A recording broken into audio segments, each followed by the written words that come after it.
नाज़रीन, जैसा कि आप सब लोगों को मालूम है कि हमारे मुल्क में 1 जुलाई 2024 से 3 कवानीन का जो है लागू होना तय पाया गया है। इनमें जो 3 कवानीन हैं वो पुराने 3 ऐसे कवानीन को रिप्लेस करने वाले हैं जो कि हमारी रोज़मर्रा की ज़िंदगी को आज तक रेगुलेट कर रहे थे। इसमें जो 3 नए कवानीन आ रहे हैं वो है भारतीय न्याय संहिता जो कि आईपीसी को रिप्लेस कर रही है। इसके बाद है भारतीय सुरक्षा अधिनियम जो कि सीआरपीसी को रिप्लेस कर रहा है। और लास्ट में है भारतीय साक्ष्य अधिनियम जो कि इंडियन एविडेंस एक्ट को रिप्लेस कर रहा है। नाज़रीन, मैं आपको ये बताता चलूँ कि ये 3 कवानीन जो हैं ये अंग्रेज़ों के ज़माने से हमें रेगुलेट करते आ रहे थे और ये एक जिसे हम कहते हैं कॉलोनियल लेगेसी थी, जिसकी वजह से जितने भी हमारे कवानीन थे वो काफ़ी पुराने हो चुके थे, क्योंकि वो अंग्रेज़ों ने अपनी कन्वीनियंस के लिए बनाए थे और अपनी कन्वीनियंस के हिसाब से उसको लागू किया हुआ था। तो उस वजह से ये जितने भी कवानीन हैं ये आज के ज़माने के साथ जो हैं वो सही तरीके से नहीं बैठ रहे थे। नाज़रीन, आपको मालूम ही होगा कि कंप्यूटर एक ऐसी ईजाद हुई इस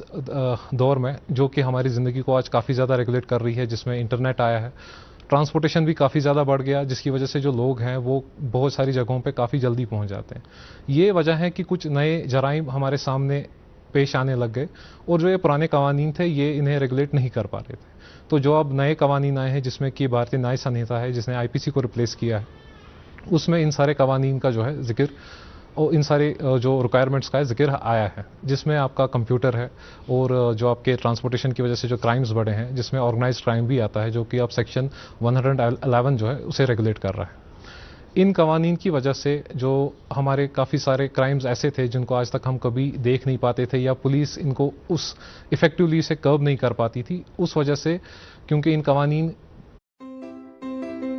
में इन सारी चीज़ों के प्रोविजंस नहीं थे, जो पुराने कवानीन थे उनमें इन सब चीज़ों के प्रोविजंस नहीं थे। तो अब जो ये सेक्शन 111 आया है इसमें ऑर्गेनाइज्ड क्राइम को डिफाइन किया गया है, जिसमें ये बताया गया है कि कोई भी ऐसा क्राइम जो कि बहुत सारे लोग मिल के करें और वो इस गरज से करें कि ये जुर्म जो है उनको पैसे की तरीके से फ़ायदा पहुँचाए,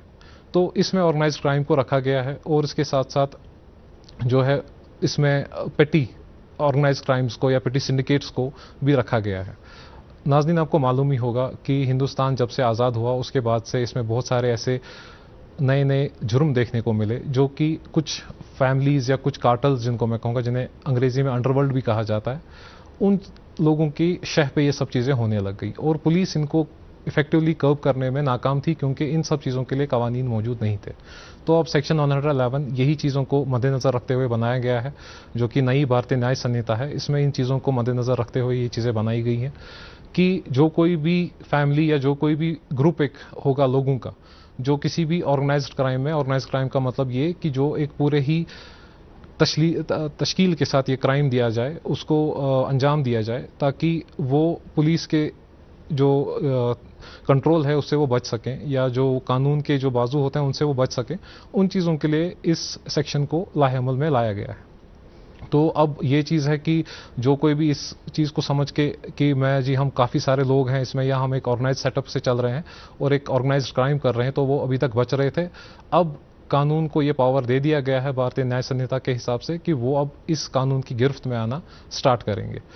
और इसी के साथ साथ जो इसमें पेटी क्राइम्स होते हैं, जैसे कि आप देखते हैं अक्सर बेशतर ट्रैफिक सिग्नल्स पे हम देखते हैं कि छोटे छोटे बच्चों को बिठाया जाता है या बहुत सारे ऐसे लोगों को रखा जाता है जो कि अपाहिज होते हैं, उनसे भीख मंगवाई जाती है। ये भी एक ऑर्गेनाइज्ड क्राइम है, ये एक पेटी ऑर्गेनाइज्ड क्राइम है और ये पूरे मुल्क में फैला हुआ है और एक वबा की तरह इस वक्त हमारे कंट्री को बहुत ही पीछे ले जा रहा है। तो इन चीज़ों के लिए भी अब प्रोविजंस बनाए गए हैं। तो इसमें ये सब चीज़ें जो हैं इंक्लूड करके हमारी सरकार ने ये कोशिश की है कि जो क्राइम्स अभी तक लोगों को परेशान कर रहे थे लेकिन चूंकि कानून उनके लिए मौजूद नहीं था, तो अब इन जराइम को भी उनने कानून की एक शक्ल देके, उनको एक जुर्म की शक्ल देके इसको कर्ब करने की कोशिश की है।